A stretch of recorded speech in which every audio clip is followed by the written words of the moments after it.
The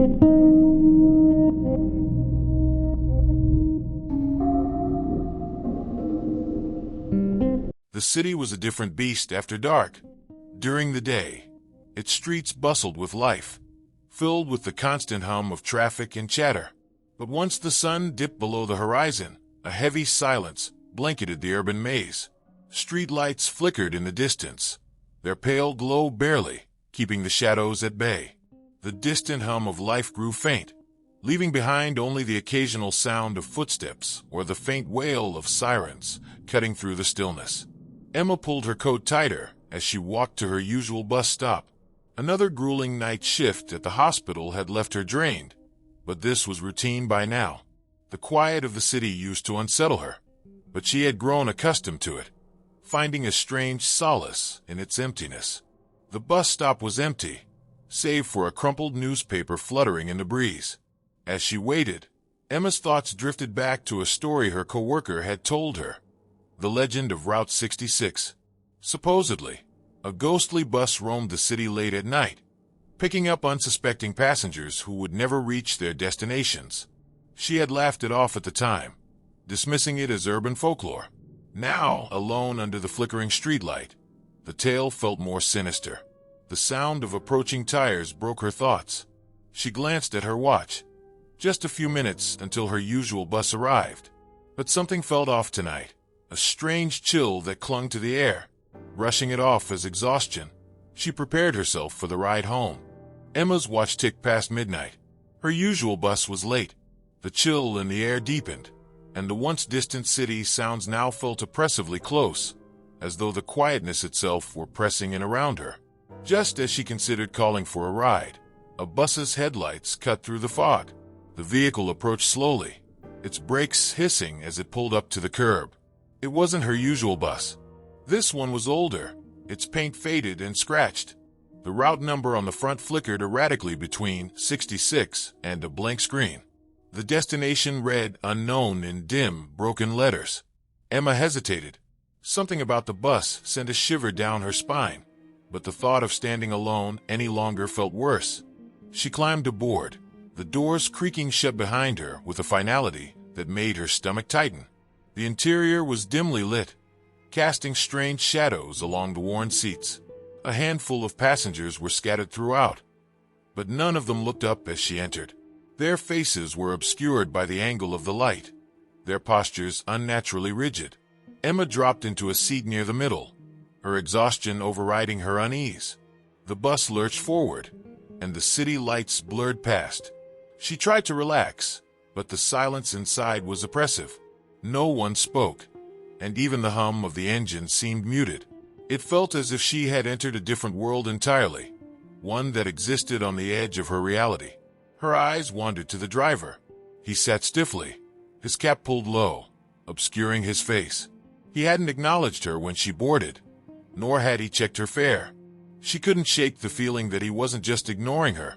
He was avoiding her entirely. Emma's unease grew with each passing minute.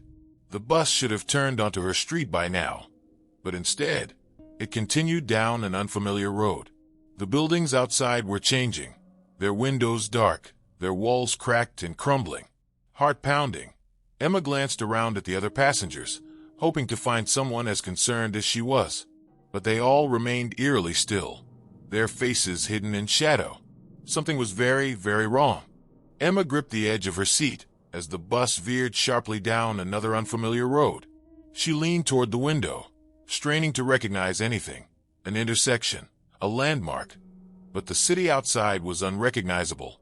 The buildings seemed older, their facades worn and decrepit, like remnants of a forgotten era. Her fingers itched to press the stop button, but a glance at the other passengers stopped her. Their stillness was unnerving, as if they were statues. A man a few rows ahead sat with his head tilted slightly, his face hidden by a wide-brimmed hat. A woman near the back cradled a bag in her lap, her eyes fixed downward. Not a single one of them had moved since she boarded.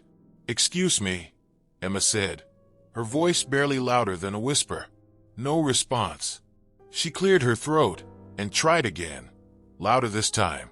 "Excuse me, does anyone know where this bus is going?" The man in the hat twitched slightly, his head turning just enough to reveal a sliver of pale skin beneath the brim. Emma's heart raced, but he didn't respond. His head simply turned back, returning to its original position. She swallowed hard and turned her attention to the driver.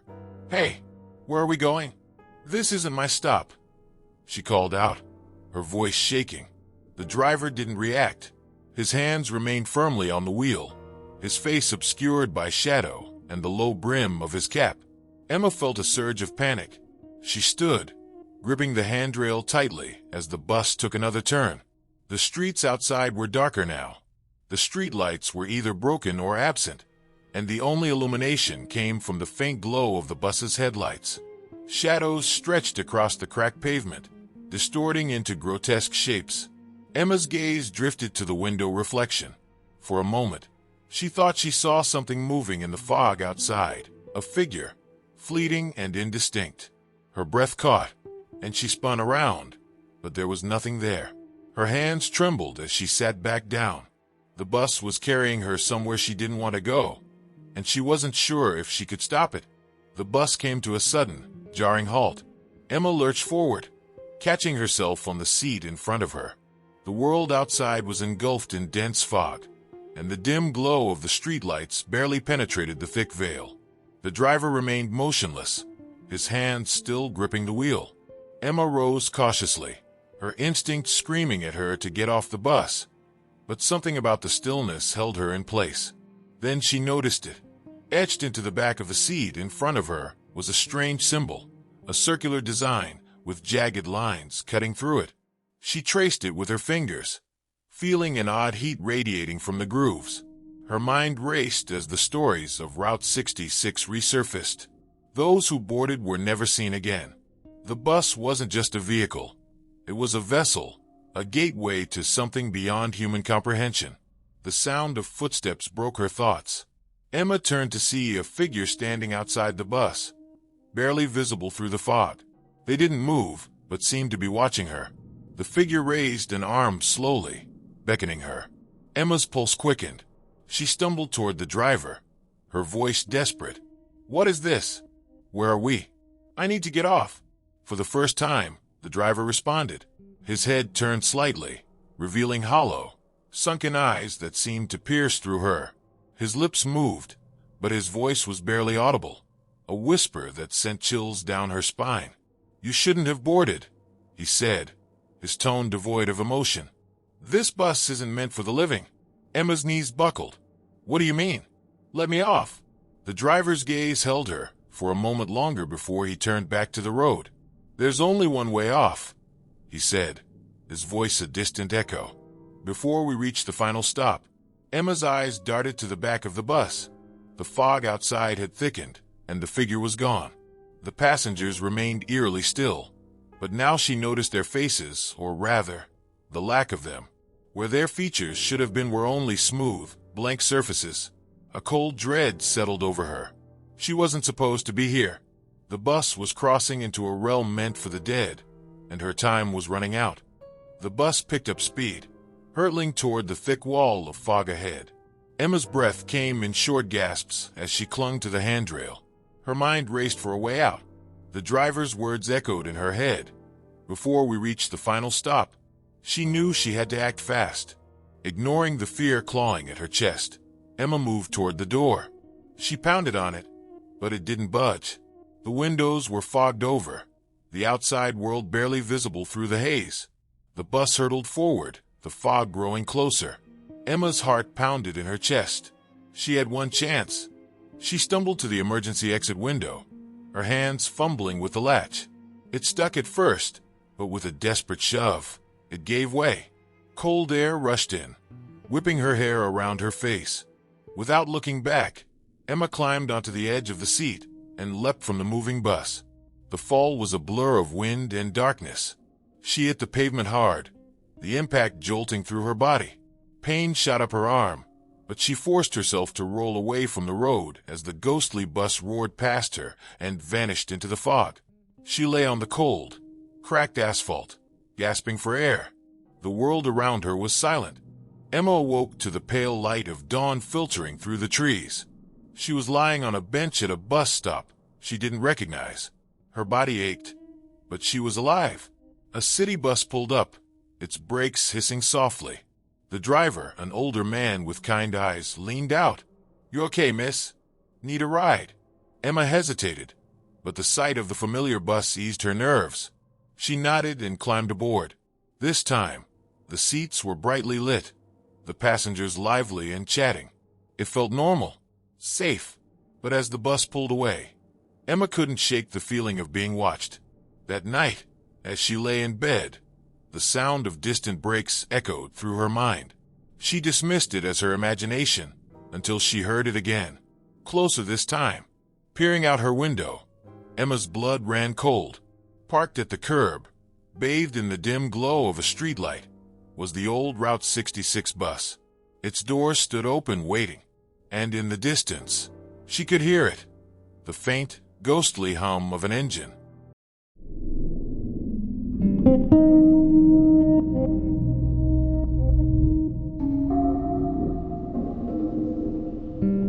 Daniel stood in the center of his new apartment, the faint hum of the city outside muffled by the old, thick walls.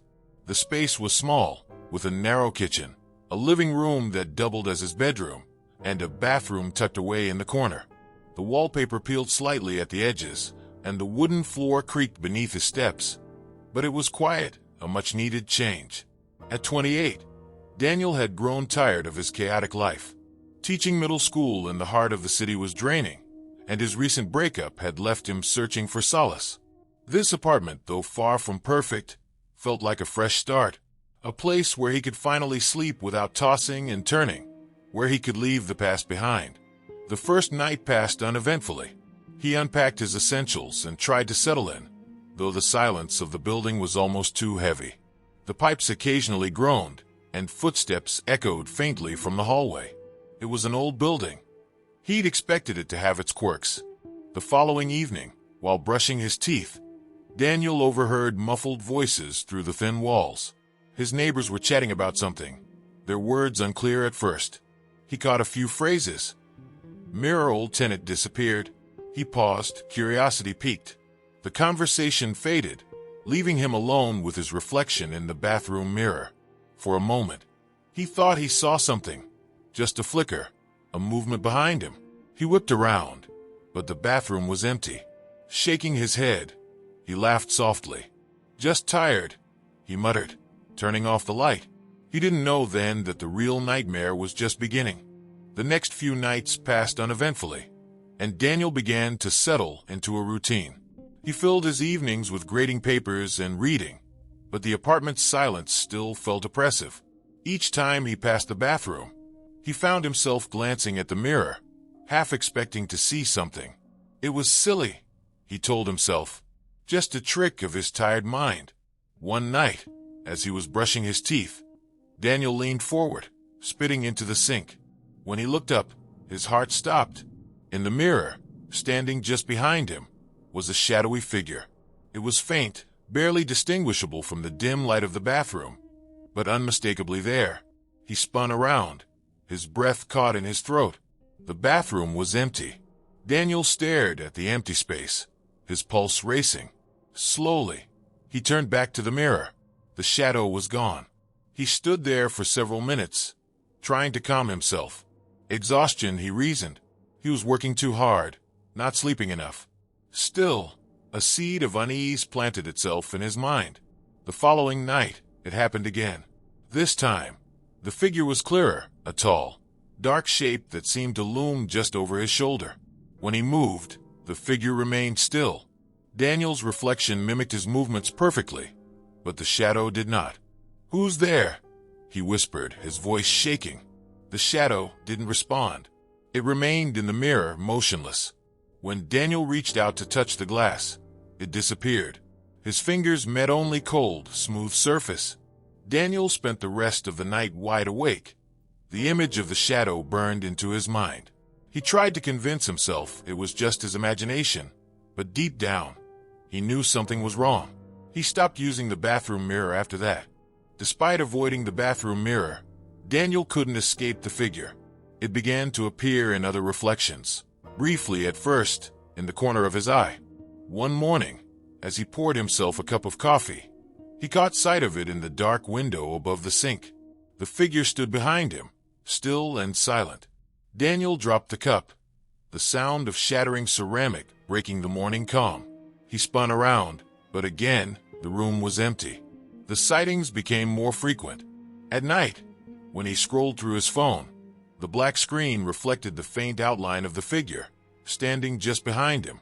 It was always there, in every reflective surface, watching. What unnerved him most was how it behaved. It no longer mimicked his movements. Instead, it would stand still while he moved, or worse, it would move on its own. Once, as Daniel stood in the hallway, he saw the figure's head tilt slightly in the reflection of a picture frame. His own head remained perfectly still. Daniel's paranoia grew. He covered every reflective surface in the apartment, mirrors, windows, even the screens of his electronics. But the more he tried to shut it out, the more he felt its presence, as though it were drawing closer. One night, as he lay in bed, a soft creaking sound echoed from the bathroom. The door, which he always kept shut, was now ajar. He stared into the darkness beyond, unable to move, heart pounding. For hours, he lay there, clutching the blankets tightly, until dawn finally broke. Daniel's fear eventually drove him to seek answers. He began researching local legends, hoping to find some explanation for what was happening.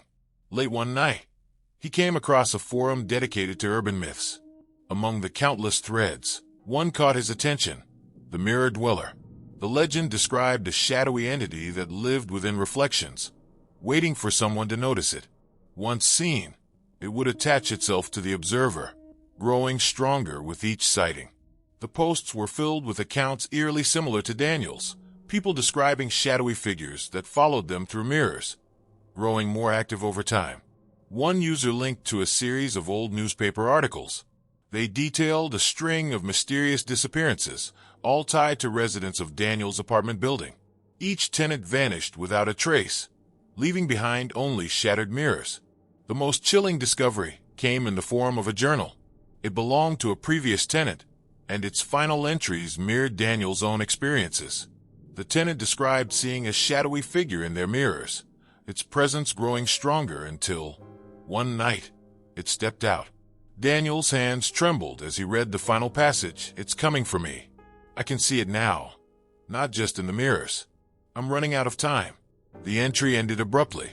Daniel slammed the journal shut, his breathing ragged. He knew then that there was no escaping the Mirror Dweller. It had marked him, just as it had the others. That night, Daniel's worst fear came true. He awoke to the sound of soft, deliberate footsteps. His room was dark, but the faint glow from the bathroom illuminated the hallway. The door was wide open, and within the bathroom, the mirror shimmered unnaturally. He knew what was happening. Daniel slowly got out of bed, his heart pounding in his chest. As he approached the bathroom, the figure in the mirror grew clearer. It no longer hid in shadows. It was fully visible now, a tall, pale figure with hollow eyes and a featureless face. It stood perfectly still, staring at him. Without thinking, Daniel grabbed a heavy book from his nightstand and hurled it at the mirror. The glass shattered, shards scattering across the bathroom floor. For a moment, the figure vanished, and Daniel let out a shaky breath. But then, in every shard of broken glass, he saw it.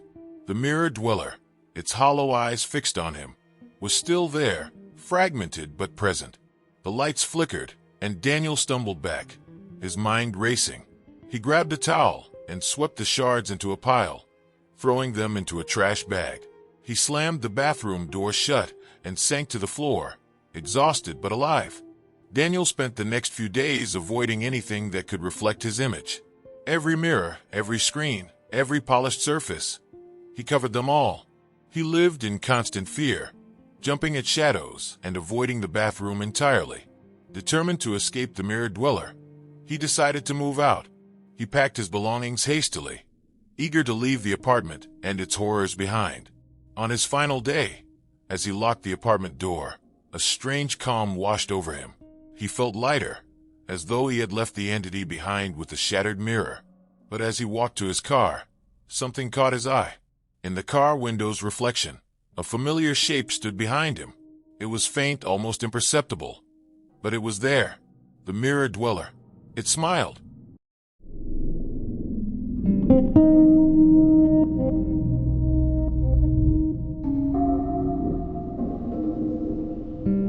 The city never truly slept, but for Laura, it might as well have. Her apartment, perched on the 7th floor of a sleek, glass-covered building, offered her a bird's-eye view of the urban sprawl. Despite the thousands of lives bustling below, she felt completely alone. The hum of distant traffic and the occasional wail of a siren served as a constant reminder of the life she wasn't part of. Laura adjusted her glasses and leaned back in her chair. Her latest graphic design project, a dull advertisement for an upcoming tech product, sat incomplete on her laptop screen. She hadn't touched it in hours. Instead, her eyes kept drifting to her phone, her thumb instinctively scrolling through endless streams of social media posts, news articles, and videos. She had been working from home for years now, a career choice that had once seemed ideal. No long commutes, no noisy office chatter, just peace and quiet. But the isolation had worn thin. The silence in her apartment was deafening, broken only by the occasional buzz of her phone. That night, as her insomnia kept her awake, she stumbled across an article about an urban legend. It detailed a phenomenon called the silent caller. People receiving calls from their own phone number, hearing nothing but silence, or worse, their own voice in moments of unimaginable terror. Most dismissed it as a hoax or urban folklore, but others swore it was real. Laura chuckled softly. Another silly internet ghost story, but the unease it left behind lingered, like a shadow in the corner of her mind. Her phone buzzed again, dragging her back to reality. A notification. Nothing unusual. She sighed and turned off her lamp, unaware that the true horror was about to begin. The next night, Laura sat curled up on her couch, a half-empty cup of tea growing cold on the table beside her. Her laptop lay closed, her work neglected again. She had tried to sleep, but the restless hum of her thoughts wouldn't let her. Instead, she resorted to her usual distraction, mindlessly scrolling through her phone. At 12:14 a.m., her phone buzzed in her hand. The screen lit up, displaying an incoming call. She glanced at it and froze. Her own number was calling. Laura stared at the screen, her mind racing to explain it. A prank, a glitch. She hesitated, her thumb hovering over the answer button, before curiosity got the better of her. She swiped to accept the call and brought the phone to her ear. "Hello," she said cautiously. There was nothing but silence on the other end. No static, no background noise. Just an oppressive, endless void. She held her breath, waiting for something, anything, to happen. After a few more seconds, she hung up, her heart pounding harder than she wanted to admit. The incident unsettled her, but she quickly brushed it off. Probably just a spoof number, she muttered, trying to reassure herself. She'd heard of scammers using fake numbers, and while the coincidence was creepy, it wasn't unexplainable. She shook her head and went back to her scrolling, though the eerie silence of the call lingered in the back of her mind. The next night, it happened again. This time, the call came at exactly the same time, 12:14 a.m.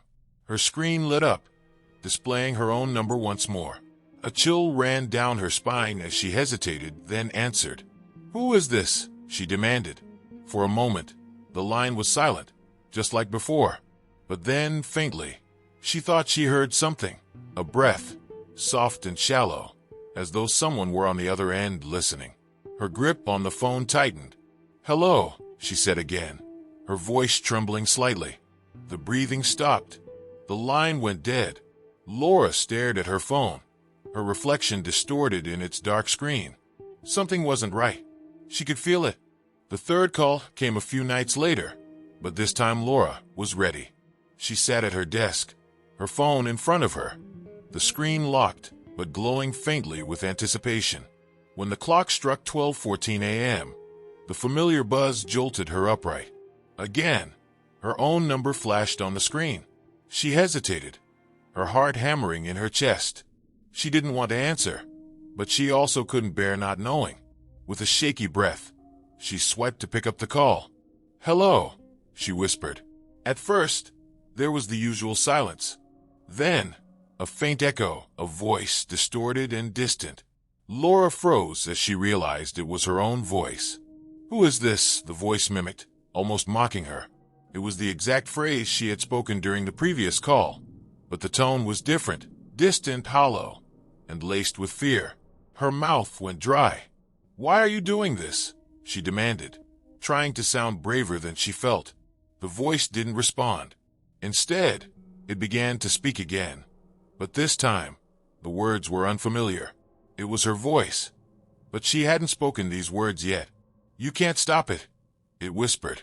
The line crackled, and then, "Help me." Laura's stomach twisted in fear. The voice was hers, but it sounded terrified, as though it were coming from a future version of herself. She slammed the phone down and disconnected the call. Her hands trembled as she stared at the device, her mind racing. This wasn't normal. It couldn't be explained by a simple prank or a technical glitch. Something was playing with her, using her own voice against her. That night, Laura didn't sleep. She sat in the corner of her living room, clutching her phone tightly, waiting for it to buzz again. The next day, Laura dove deep into researching the strange phenomenon. Her laptop screen was cluttered with open tabs, each detailing bizarre and unexplained phone calls. The more she read, the more her unease grew. She found threads on forums dedicated to urban legends, where people shared eerily similar stories. Some had received silent calls from their own numbers, while others described hearing distorted versions of their own voices. But the most disturbing posts came from those who claimed to have heard their future selves, begging, screaming, or warning them of imminent danger. Laura's stomach churned as she read a chilling account. The voice on the other end was mine, begging for help. A week later, I was in a car crash. I survived, but I'll never forget the scream I heard right before impact. It was the same scream I heard during that call. She scrolled further and found posts from people desperately seeking help, only for their accounts to go silent days later. No follow-ups, no explanations, just eerie silence, as if they had vanished. One particular user caught her attention. They described receiving nightly calls, each one more terrifying than the last.